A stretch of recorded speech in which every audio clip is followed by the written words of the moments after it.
Сыдықов Сәкен. Міне Сыдықов Сәкен Даниярұлы өзінің 6, шатаспасам 5 бөлмелі ме, 6 бөлмелі ме? 8 бөлмелі. О, 8 бөлмелі. Үй неше сотық? 9,5 10 сотық жерімен. 10 сотық жерімен. 10 сотық жерімен. Алма бар. О, керемет, үйіңізді алдыңыз, иә? Сәбит аға, ой, Сәкен аға, Рой кооперативіне қашан келдіңіз? Сіз түсіріп атсыз ба? Иә. Мен 2019-дың июль айында келдім. Июль айында келдіңіз? 19-дың июль айында келдім.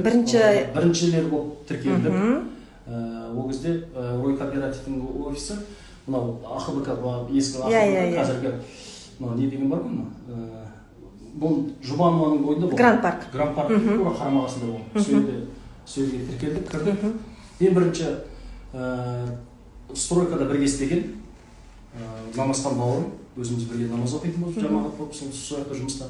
Сол Алмас деген бауырым, Алмас деген бауырым кірді. Сол Алмас мені шақырды. Сол кезде кіргенде айтқан болатын.